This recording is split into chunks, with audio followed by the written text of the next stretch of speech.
कोई तो है। सुबह का समय था। शौहरनपुर गांव के सभी लोग अपने अपने काम में व्यस्त थे। कोई खेतों में काम कर रहा था तो कोई अपनी गाय भैंसों को चारा दे रहा था। कुछ बच्चे गांव की नदी के पास गेंद से खेल रहे थे। खेलते खेलते तभी सोनू के हाथ से गेंद नदी में गिर जाती है। सोनू, तूने मेरी गेंद फेंकी है नदी में तो तू ही लाकर देगा। पर मैंने जानबूझकर तो नहीं फेंकी, तुम सबने देखा।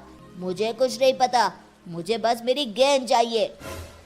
अरे छोड़ो ना, तुम दोनों एक गेंद के पीछे लड़ाई क्यों कर रहे हो? एक गेंद ही तो है ना, दूसरी खरीद लेंगे। वो गेंद मेरे मामा शहर से मेरे लिए लाए थे, जो इसने अभी अभी नदी में फेंक दी। तू बड़ी इसकी तरफदारी कर रहा है, तू ही क्यों नहीं ला देता मेरी गेंद? हाँ ठीक है, मैं ही लाऊंगा तेरी गेंद। पिंटू तरुण की गेंद लाने के लिए नदी में जाता है। सोनू उसे जाने से बहुत मना करता है क्योंकि गेंद पानी के बहाव से बहुत दूर जा चुकी थी, पर वो सोनू की एक नहीं सुनता और नदी में चला जाता है। नदी में जाते ही उसका पैर फिसल जाता है और वो जोर जोर से चिल्लाने लगता है, बचाओ बचाओ, कोई मुझे, मैं डूब रहा हूँ। तुम्हारी वजह से देखो क्या हो गया, पिंटू डूब रहा है। पिंटू, तुम चिंता ना करो, मैं अभी किसी को मदद के लिए लाता हूँ। सोनू गांव से किसी को बुलाकर लाता, उससे पहले पिंटू खुद ही पानी से बाहर आ जाता है। तभी सोनू पिंटू की माँ को अपने साथ लेकर आता है। मेरे बच्चे, तू नदी में क्यों गया था? अगर तुझे कुछ हो जाता तो मेरा क्या होता? पर तू बाहर कैसे आया? मुझे ऐसा लगा जैसे किसी ने मुझे पकड़कर नदी से बाहर निकाला है, पर जब मैंने अपने पीछे मुड़कर देखा तो वहां कोई नहीं था। पर माँ, सच में कोई तो था। अरे किसी ने भी बचाया हो, मेरा बच्चा बच गया, बस मुझे और क्या चाहिए। चल अब घर चलते हैं। बात को टालते हुए रामती और बाकी बच्चे वहां से अपने अपने घर चले जाते हैं। अगले दिन सुबह सुबह कल्लू अपनी पत्नी को खूब मार रहा होता है क्योंकि एक तो उसने नशा किया हुआ था, ऊपर से आज रेखा से सब्जी में थोड़ा नमक तेज हो गया था। इतना घटिया खाना कौन बनाता है? आज से तू इस घर में नहीं रहेगी, निकल जा यहाँ से। मुझे माफ कर दीजिए, आगे से मैं ध्यान से खाना बनाऊंगी, बस मुझे घर से ना निकालिए। अरे क्यों मार रहा है बेचारे को? ऐसा उसने क्या कर दिया जो उसे मारे ही जा रहा है? इसको बिल्कुल भी खाना बनाने नहीं आता, कभी मिर्ची तेज कर देगी तो कभी नमक। इसका मतलब तू उसे मारेगा? अरे कभी कभी तो हमसे भी खाना अच्छा नहीं बनता, हमारे पति तो हमें बिल्कुल नहीं मारते। पर मैं आज इसे नहीं छोड़ूंगा, ये तभी सुधरेगी। कल्लू अपनी पत्नी पर जैसे ही हाथ उठाने वाला होता है, कल्लू के सर पर पीछे से कोई थप्पड़ मारता है। कल्लू पीछे मुड़कर देखता है तो पीछे कोई नहीं होता। वो फिर अपनी पत्नी पर हाथ उठाता है, अब के उसे पीछे से कोई तेज धक्का देकर नीचे गिरा देता है। कौन है जो मुझे मार रहा है? पास में पड़ा डंडा अचानक हवा में उड़ते हुए आता है और कल्लू को जोर जोर से मारने लगता है। पूरा गांव ये दृश्य आंखें फाड़ फाड़ कर देख रहा होता है। अरे अरे अरे, कौन है जो मुझे इतना मारे जा रहा है?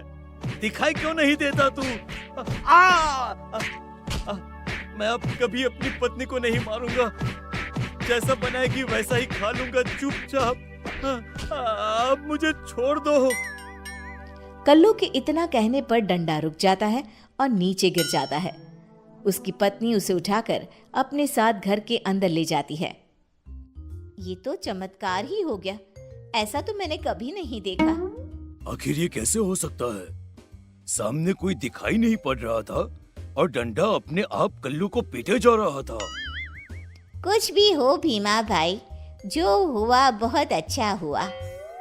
गांव के सभी लोग वहां से चले तो जाते हैं, पर रोज गांव में ऐसी ही घटना होने लगी जिसमें गांव वालों को शक होता है कि कोई तो है पर दिखाई नहीं देता वो। कुछ दिन बाद मनोरमा के झोपड़े में अचानक आग लग जाती है। उसके साथ उसका 2 साल का बच्चा भी अंदर झोपड़े में ही होता है। बचाओ बचाओ, कोई हमें! आग आग! अरे गांव वालों, मनोरमा बहन के झोपड़े में आग लग गई है, जल्दी आ जाओ। अगर इस आग को जल्दी से नहीं बुझाया तो मनोरमा और उसका बच्चा इसी आग में जलकर मर जाएंगे। उसका पति भी घर पर नहीं है। अरे वो तो खेत पर है। बातें बनाना बंद करो और जल्दी से इस आग को बुझाओ, जल्दी करो। आग इतनी तेज थी कि काबू में नहीं आ रही थी। हे भगवान बचा ले, अब तेरा ही सहारा है, मेरे बच्चे को बचा ले। तभी एक जोर का झोंका आता है आंधी का, धूल भरी, उसमें ढेर सारी रेत और मिट्टी थी। गांव वाले अपनी अपनी आंखें बंद कर लेते हैं क्योंकि आंधी में उन्हें कुछ भी दिखाई नहीं पड़ रहा था। तभी वो धूल भरा झोंका मनोरमा के झोपड़े से टकराता है। मिट्टी और रेत की वजह से आग बुझ जाती है और मनोरमा अपने बच्चे को लेकर बाहर आ जाती है। ये तो चमत्कार ही हो गया। एक पल में आंधी आई और आग बुझाकर चली गई। ऐसा लग रहा है जैसे जानबूझकर किसी ने वो आग बुझाई हो। कोई तो था जिसने मेरी और मेरे बच्चे की जान बचाई, पर वो दिखाई नहीं दिया। ये हमारे गांव में क्या हो रहा है? कोई तो है पर वो हमें दिखाई क्यों नहीं देता? काकी ने बिल्कुल सही कहा। इस गांव में कभी भी कोई मुसीबत हो तो वो तुरंत आकर उसे बचा लेता है, पर कभी किसी ने उसे देखा नहीं, बस महसूस किया है। अरे मैं तो कहता हूँ क्यों न हम सब मंदिर के पंडित के पास चले। हाँ हाँ, ये सही रहेगा। वो पंडित जी बहुत पहुँचे हुए पंडित हैं, वो जरूर बताएंगे इसके बारे में। फिर सभी गांव वाले मिलकर मंदिर जाते हैं पंडित से मिलने। अरे भाई क्या हुआ? आज पूरा गांव मंदिर में कैसे? जरूर कोई बात है। आपने बिल्कुल सही कहा, हम सब आपसे उसके बारे में ही पूछने आए हैं, जो गांव में है तो सही पर दिखाई नहीं देता। पर हम सबको पूरा विश्वास है कोई तो है जो सबकी इतनी मदद करता है। तभी मंदिर की जोर से घंटी बजती है। सभी गांव वाले घंटी की तरफ देखते हैं पर वहां कोई नहीं होता। जो मैं देख सकता हूँ वो आप सब नहीं देख पा रहे। वो घंटी किसने बजाई ये सोच रहे हैं ना? हाँ पंडित जी, फिर वही कोई दिखाई क्यों नहीं देता? आपको तो सब दिखाई दे रहा है, तो बताइए ना कौन है वो? कौन है? वो भूत है, उसी ने घंटी बजाई है और वो बिल्कुल मेरे सामने खड़ा है। भूत का नाम सुनते ही सभी हैरान रह जाते हैं। पंडित अपने लोटे से जल लेकर भूत के ऊपर डालता है। तभी वो भूत सभी को दिखाई देने लगता है। सभी उस भूत को देखकर डरने लगते हैं। इस भूत से तुम सबको डरने की कोई जरूरत नहीं। आगे की कहानी अब तुम ही बताओ इन सबको। हाँ, मैं हूं वो जो कभी किसी के बच्चे को नदी से बचा रहा हूं तो कभी किसी को आग से।